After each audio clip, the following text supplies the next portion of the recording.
ക്ഷണം കണ്ടാൽ മതിമറന്നു പോകും, പിന്നെ ഒന്നും നോക്കത്തില്ല. അതൊരു പരിധി വരെ ശരിയാണ്. ആണല്ലേ? ഒരു വൈദിക സ്ഥാനം എന്തായാലും ഏറ്റിട്ടുണ്ട്, പറഞ്ഞോ. ഫിറ്റ്നസ് ശ്രദ്ധിക്കുമായിരുന്നേ, പക്ഷെ നമ്മുടെ ഈ കൊറോണ ഒക്കെ വന്നു കഴിഞ്ഞാൽ പിന്നെ ജിമ്മെല്ലാം പിന്നെ അങ്ങോട്ട് എനിക്ക് തോന്നുന്നു എനിക്കും കുറച്ച് മടി പിടിച്ചെന്ന് തോന്നുന്നു. പിന്നെ ഇപ്പൊ റീസെന്റ് ആയിട്ട് അപ്പം നമ്മളിതൊക്കെ ചെയ്യുമ്പോൾ ഋഷി സാറേ വയറൊക്കെ ചാടി തുടങ്ങി പറഞ്ഞ അവരുണ്ട്. അവന്റെ വയറൊന്നുമുള്ള എനിക്ക് വലിയ പ്രശ്നമില്ല. അപ്പോൾ അങ്ങനെ വന്നു കഴിയുമ്പോൾ ഞാനും പതുക്കെ ചെറുതായിട്ടൊക്കെ ഫിറ്റ്നസ് പിന്നെയും പതുക്കെ സ്റ്റാർട്ട് ചെയ്യാനുള്ള പരിപാടി ചെറുതായിട്ട് വീട്ടിൽ തന്നെ ചെയ്തു വരുന്നുണ്ട്. പിന്നെ ഫുഡും ഈ റൈസ് ഞാനിപ്പോൾ മാക്സിമം കട്ട് ഓഫ് ചെയ്തു. ഫേവറേറ്റ് ഫുഡ് ശരിക്കും പറഞ്ഞാൽ എനിക്ക് ബിരിയാണി ഇഷ്ടമാണ്, കുഴിമന്തി പിന്നെ പൊറോട്ട, എല്ലാവരെയും പോലെ തന്നെ പൊറോട്ട ബീഫ് എല്ലാം ഭയങ്കര ഇഷ്ടമാണ്. നമ്മുടെ ആ സെഗ്മെന്റ് സന്തോഷമായില്ലേ? ബുദ്ധിമുട്ടിച്ചില്ലല്ലോ. ഓക്കെ, അടുത്ത റൗണ്ടിൽ എന്ന് പറയുന്നത് A to Z ആണ് നമ്മുടെ റൗണ്ടിന്റെ പേര്. ഈ പറയുന്ന കാര്യത്തിന്റെ തുടക്കവും അവസാനവും പറയണം. അതായത് ഈ ഇത് ലൈഫിൽ സംഭവിച്ചിട്ടുള്ള ഏറ്റവും ആദ്യത്തെ ഏതാന്നും അവസാനം റീസെന്റ് ആയിട്ട് സംഭവിച്ചിട്ടുള്ള ഏതാന്നും പറയണം. ഓക്കെ, ഫസ്റ്റ് ഇത് ചെല്ലപ്പേരാണ്. ചെല്ലപ്പേര് എനിക്ക് അങ്ങനെ വലിയ ചെല്ലപ്പേരൊന്നും ഇല്ലായിരുന്നു സത്യം പറഞ്ഞാല്. നല്ല പേരുണ്ടായിരുന്നു സ്കൂളിൽ പഠിക്കുന്ന സമയത്ത്. അല്ല, പിന്നെ ഒരെണ്ണം ഉണ്ടായത് കേട്ടോ, പെങ്ങള് വിളിക്കും. എനിക്കൊരു ഭയങ്കര ദേഷ്യമായിരുന്നു കേൾക്കുമ്പോഴേ. എന്നാ പാപ്പി പാപ്പിച്ച, ഇടയ്ക്ക് പിന്നെ ഫ്രണ്ട്സ് എല്ലാം കൂടെ എടാ പാപ്പിച്ച, പിന്നെ പാപ്പിച്ചായ അങ്ങനെയൊക്കെ വിളിക്കുമായിരുന്നു. എനിക്ക് അല്ല അതോ എനിക്ക് ഈ പേര് കേൾക്കുമ്പോഴേ ഞാനും സിസ്റ്ററും തമ്മിൽ 1 വയസ്സിന്റെ ജസ്റ്റ് ഡിഫറൻസേ ഉള്ളൂ. ഈ പേര് കൂടെ വിളിക്കുമ്പോഴേ ഞാൻ ഇടി വെച്ച് കൊടുക്കുമായിരുന്നു നമ്മൾ പറയുന്നത്. അടുത്ത് meetup with a Bollywood star. Bollywood ബന്ധം ഉണ്ടെന്നൊക്കെ നമുക്കറിയാം. ബോളിവുഡ് ബന്ധം നമുക്ക് എന്താ ബന്ധം? മറ്റേ മാഫിയ ബന്ധത്തൊക്കെ പറയുന്നത്. ഒരു ബന്ധമില്ല ഇതുവരെ. സത്യം പറഞ്ഞ ആരെയും കാണാൻ പറ്റിയിട്ടുണ്ടോ? ആരെയും മീറ്റ് ചെയ്യാൻ പറ്റിയിട്ടില്ല. എന്നാൽ ഒരു സ്റ്റാർ മൊമെന്റ് ഓർമ്മയുള്ളത് ഏതാ ബോളിവുഡ് വിട്ടിട്ട്? സ്റ്റാർ മൊമെന്റ് എന്ന് ഓർമ്മയുള്ളത് സത്യം പറഞ്ഞുണ്ട്, പക്ഷെ ആ സ്റ്റാറിനെ നമ്മളെ അറിയത്തില്ലാത്തതുകൊണ്ട് മമ്മൂക്കയെ ഞാൻ കണ്ടിട്ടുണ്ട്. അവിടെ പളങ്കിന്റെ ഷൂട്ടിന്റെ തൊടുപുഴ വെച്ച് ഞാനന്ന് കുഞ്ഞായിരുന്നു, നമ്മുടെ സ്കൂൾ ടൈം ആയിരുന്നു തോന്നുന്നു. അന്ന് ഞാൻ കണ്ടിട്ടുണ്ട്. പളങ്ക് തന്നെ ഒരു വൈറ്റ് ആൻഡ് വൈറ്റ് ഒക്കെ ഇട്ട്.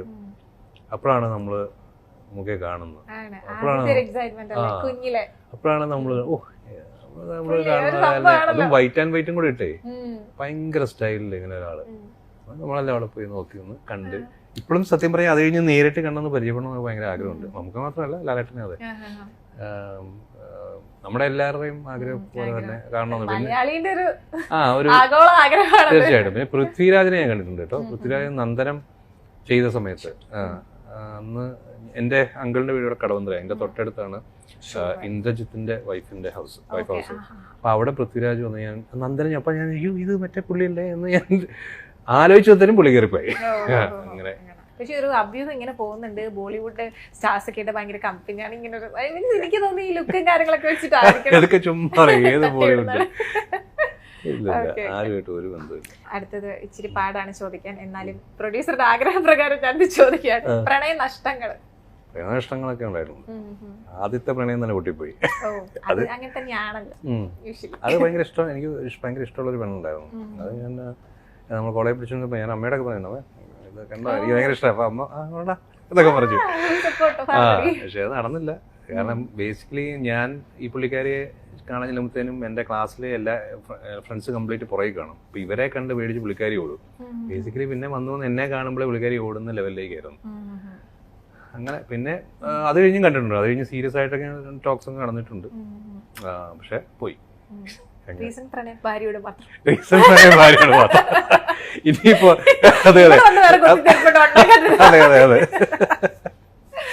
ആവശ്യത്തിനുള്ളൊരു പ്രണയമുണ്ട്, അത് മതി. അതെ അതെ. ഇപ്പൊ പ്രണയത്തെക്കാളും കൂടുതൽ നമ്മളെ ലക്ഷ്യങ്ങളിലേക്കും ഫാമിലി മാത്രമല്ല. പിന്നെ എനിക്ക് ഇപ്പം എന്റെ ഏറ്റവും വലിയൊരു ലക്ഷ്യം എന്ന് പറഞ്ഞാൽ ഞാൻ പറഞ്ഞല്ലോ, ഫിലിം നല്ല ഫിലിം നല്ല ക്യാരക്ടേഴ്സ് ചെയ്യണമെന്ന്. അതാണ് എന്റെ മെയിൻ ഫോക്കസ്. ഇനി സ്വന്തമായി തള്ളി മറിച്ചിട്ടുള്ളത്, ഇപ്പൊ തള്ളി മറിച്ചല്ല, ഇപ്പത്തെ ജെന്യൂനായിട്ട് പറഞ്ഞത്. തള്ളി മറിച്ചിട്ടുള്ള ഏതാണ്? സിറ്റുവേഷൻ ഡിമാൻഡ് ചെയ്തപ്പോ തള്ളി മറിക്കേണ്ടി വന്നു, അങ്ങനത്തെ. അല്ല, നമ്മള് ഫ്രണ്ട്സിന്റെ എന്തായാലും അമ്മമാര് ഇടയ്ക്ക് തള്ളി മറിച്ചത് സത്യം പറഞ്ഞാൽ ഞാൻ അങ്ങനെ ഒരു തള്ളുന്ന ആളല്ല, എന്നെ അറിയാവുന്നവർക്ക് അറിയാം. പക്ഷെ ഈ ഫ്രണ്ട്സ് ഒക്കെ ഇടയ്ക്ക് ചൊറിയാൻ വേണ്ടി നമ്മുടെ ഫ്രണ്ട്സ് ഗ്രൂപ്പിൽ പറയും സീരിയൽ ആക്ടർ, നിനക്ക് വേറെ പണിയില്ല, സീരിയൽ അവിടെ ജോലികൾ ഇവിടെ സീരിയൽ. അപ്പൊ ഞാൻ അപ്പോഴും മറ്റേ തള്ള, എടാ നിന്നെയൊക്കെ എത്ര പേരറിയും, എടാ ഒന്നുമില്ല എന്റെ പേര് ഗൂഗിളിൽ തപ്പി എന്റെ പേരുണ്ട്, നീയൊക്കെ ഇത്ര വലിയ കമ്പനിയിലെ മാനേജർ നിന്നെയൊക്കെ ആരറിയാം.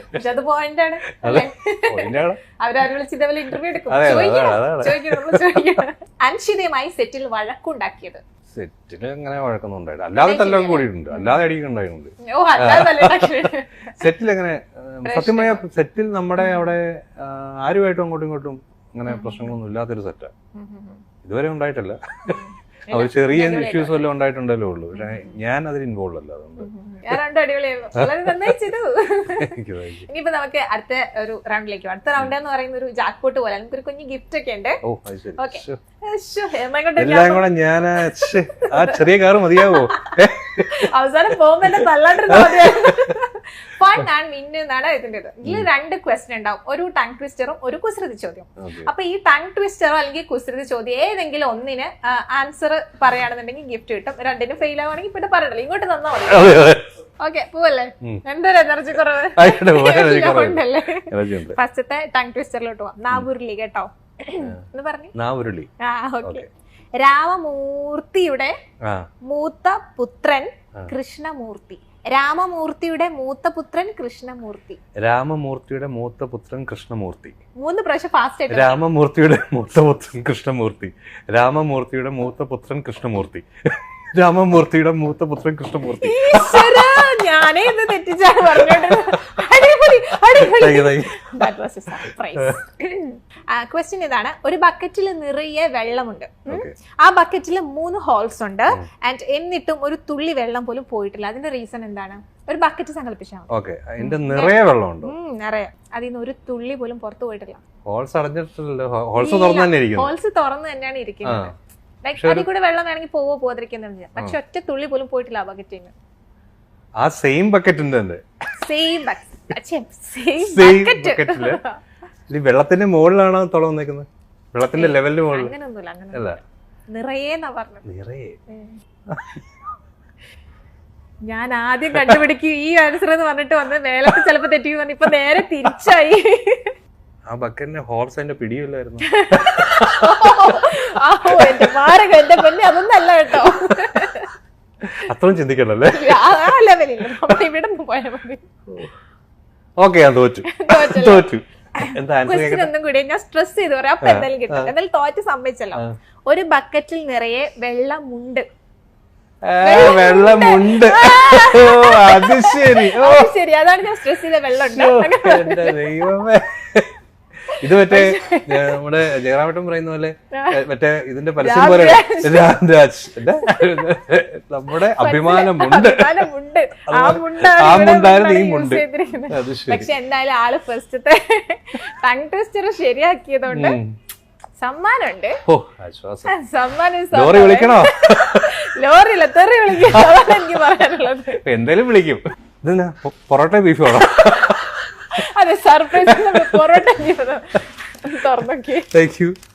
റഷി സാറിനൊക്കെ ഇഷ്ടമുള്ളൊരു സാധനം. സൂപ്പർ, കിട്ടി. ഗിഫ്റ്റ് മുറുക്കിനോട് എന്തെങ്കിലും പ്രേമം? ടച്ചിങ് ആയിട്ട് യൂസ് ചെയ്യാം. ഓക്കെ, ഫേവറേറ്റ് ബ്രാൻഡ് അങ്ങനെയൊന്നുമില്ല, വിസ്കിയാണ് ഇഷ്ടം. അപ്പൊ എന്തായാലും അടിപൊളിയായിരുന്നു. ഗിഫ്റ്റ് ഒക്കെ ഇഷ്ടപ്പെട്ടില്ല? പിന്നെ ഞങ്ങൾ കഴിഞ്ഞ പ്രാവശ്യം കടലമുട്ടായി കൊടുത്തു, എന്തായാലും അതിനേക്കാളും ഞങ്ങൾ അതുകൊണ്ട് പ്രശ്നമില്ല. അടുത്ത ഫൺ അൺലിമിറ്റഡിന്റെ ലാസ്റ്റ് റൗണ്ട് ആണ്. ഈ റൗണ്ടിന് ഒരു പ്രത്യേകതയുണ്ട്, ഇത് കോൾ ഓൺ ഡിമാൻഡ്. ഓക്കെ, എല്ലാ കഥയിലും നായകന്മാർക്ക് നല്ല ശക്തരായ വില്ലന്മാരുണ്ടാകുമല്ലോ. ദാ ഇവിടെ ബിബിൻ ചേട്ടന്റെ ഒരു വില്ലൻ വന്നിട്ടുണ്ട്. എന്താ സർപ്രൈസ് ആയോ? ഷോ അത് ഇങ്ങനെ ചോദിക്കണ്ടല്ലോ, എന്താ സർപ്രൈസ് ആയോ? അത് വേണ്ട, നമുക്ക് ഒന്നും കൂടി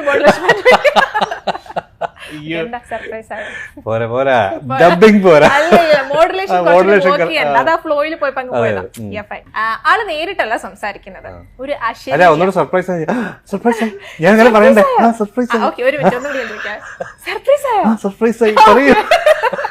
ആളെന്തായാലും നേരിട്ട് വരുമോ സംസാരിക്കോ ഒന്നുമില്ല, നേരിട്ട് കാണാൻ ആൾക്ക് ഇഷ്ടമല്ല എന്നൊക്കെ.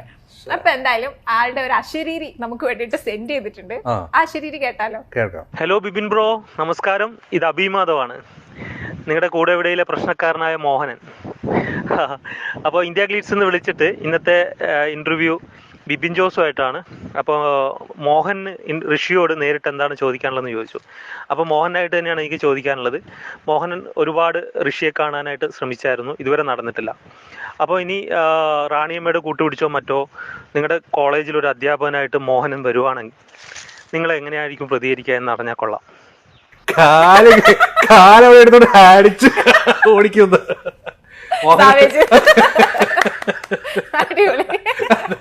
ബംഗാളി കോളേജിലെ കോമ്പൗണ്ട് കണ്ടാൽ അല്ലെ ഉള്ളവരെ തന്നെ സഹിക്കാൻ പറ്റുന്നില്ല.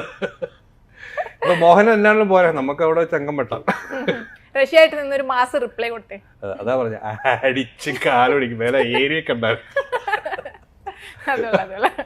ചേട്ടനായിട്ടുള്ള ഒരു വർക്കിംഗ് എങ്ങനെയാണ്? സത്യം പറഞ്ഞാൽ ഞങ്ങൾക്ക് അധികം കോമ്പോ ഒന്നും വന്നിട്ടില്ല. പക്ഷേ കാണാൻ ശ്രമിച്ചിട്ട് ഈ രണ്ട് ക്യാരക്ടേഴ്സുമായിട്ട് അങ്ങനെ കൂട്ടിമുട്ടുന്ന ഒരു സന്ദർഭം വന്നിട്ടില്ല. അതായത് നമ്മള് വേറെ സീൻസ് ഓർക്കുന്നു, എനിക്കും വേറെ സീൻസ് അവിടെ വെച്ച് നമ്മൾ കണ്ടിട്ടുണ്ട്, പരിചയപ്പെട്ടിട്ടുണ്ട്. അങ്ങനെ ഞങ്ങൾ തമ്മിൽ ഇതുവരെ കോർത്തിട്ടില്ല, കോർക്കാൻ വേണ്ടി അതെ. ഇപ്പൊ വോയിസിലൂടെ ആണെന്നുണ്ടെങ്കിലും നടന്നല്ലോ, അത് മതി.